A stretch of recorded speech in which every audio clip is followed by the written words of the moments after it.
Hey, Monty, what do you think is the biggest way for campaign to maintain his effectiveness with Chris coming back, and how can he stay at that high level going back to a different role?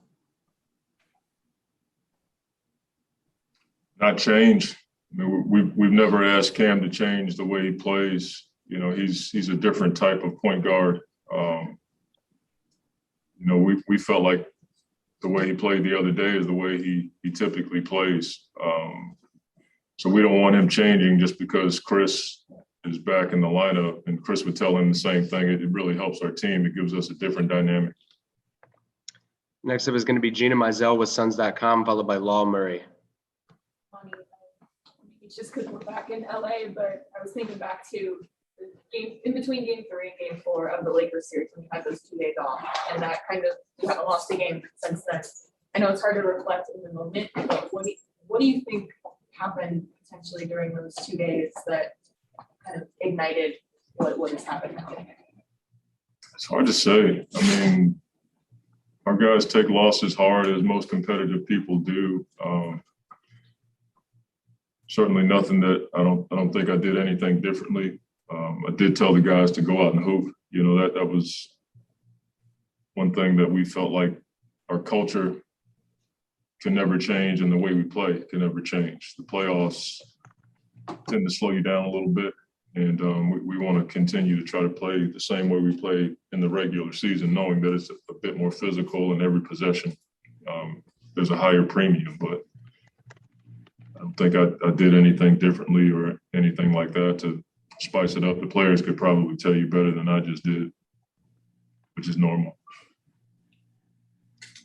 Next up is Law Murray with The Athletic, followed by Mark Medina. Hey, Manu, over here. So Ty was just saying that you got to flush with the loss from Tuesday night. The player said that too. I mean, your team won an emotional game. So how do you kind of recenter your team and get them ready for business at hand tonight? Same thing. Our guys understand that every game has a life of its own. And we came in with a great deal of focus, and we looked at a number of things that we did poorly in game 2. It put us in a tough spot. And, that's what you have to do. The playoffs are one game at a time. We understand that it was an emotional game, but that's over with. We have a really good team we're playing against, and we respect them, and we know we have a challenge ahead of us. Next up is going to be Mark Medina with USA Today, followed by Dwayne Rankin. Hi, Monty. Good to see you. We all obviously know how special of a player Chris is, but given his time away from the court, what do you expect you can get from him tonight? Or are there going to be any limitations with him in terms of minutes? There's no restrictions on Chris, so I'll obviously monitor what I see, and he's always been pretty straight with me about when he needs a timeout. We have a normal rotation for him, but I'll be watching him closely. Next is Dwayne Rankin with the Arizona Republic, and then Dave McMenamin. Hey, Coach, when he came back, obviously, shoot around today, what was it like? How much did they rejuvenate or excite guys? What would he move like from vibe once they finally saw it amongst them? I mean, obviously, guys were excited to see him get on the bus. Everybody's been FaceTiming with him and that kind of thing, but to have him back in on the bus and shoot around was pretty cool for everybody. And right after that, everybody got right back to business. We watched film and broke down some of the things we didn't do well, and got on the floor and had a good shoot around. Follow Coach with Nate and him getting that first win last night. Just, I don't know if you had a chance to watch even of the game, but just what do you make of what he's been able to do with Atlanta, like midway, and have them at this point right now? I mean, he's just a good coach. He's a guy that, for me, he's had a huge impact on my coaching, my life. When I see where they're playing, especially on the defensive end, I can see his imprint for sure. And he's the one that taught me to respect the position, respect the game more than I did. And I'm not quite sure if I can answer that properly as it relates to what he does, but he's just a he taught me a lot. That's all I can say. Just being around him every day for 5 years, he taught me so much about the nuances of the game, how to approach the game, how to build a program.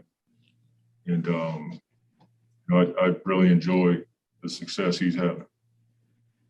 Next is Dave McMiniman with ESPN, followed by Sam Amick. Monty over here.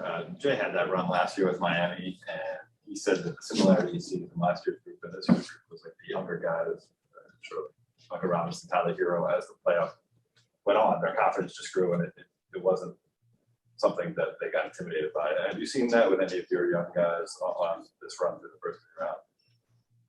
It's hard to say. I don't have that perspective that Jay has, but I know our young guys are diligent about the work, and they're good listeners. We have veteran guys that pour a lot into them, and I don't think I've ever seen any of our young guys turn them off or, act like they're above getting that kind of information and wisdom. So we hope it continues. Next up is Sam Amick with The Athletic, followed by Dan Woike. Lonnie, I know nothing replicates playoff basketball, but it's really unique to have Chris at home in quarantine, I'm sure trying to stay in shape. Like, what kind of program do you even try to put in a situation like that? I'm assuming you guys have folks with their hands on him and talking to him about how to get as close to that as possible from a conditioning standpoint. Like, what did his week look like? I don't know, because the protocols are different. When you are in that, I'm not sure you can do anything. And so that's a tough one for me to even approach, because I don't think, I know from our perspective, we couldn't do much of anything other than talk to him on the phone. So I'm not quite sure. He could tell you better, but I think when you're in the protocols, they limit what you can do. So do you have a sense of what kind of setback it was for him? I'm sure. I mean, it helped him too, though, because he logged so many minutes in the Denver series. So I'm sure a few days off helped. I'm sure he didn't want that many days off. But he's always been a guy that's, ever since I was around him in New Orleans, when he had the knee issue there, like if he had to take a few days off, he'd get right back on the floor, and it was like he never left. And not many guys can do that. So, who knows what Chris was doing on his own. Next is Dan Woike with the LA Times, followed by Melissa Rowland. Hey, man. You mentioned back, it's been a decade since you did a playoff run with Chris. Other than the obvious sort of, physical aging and stuff like that, what do you think the biggest difference is in him in that 10 years? I mean, he's had so many experiences, he's had gratification, he's had hurt, he's had a lot of stuff happen since, I've had the same thing. And I think when you have those kinds of experiences and as you get older, you relish it more.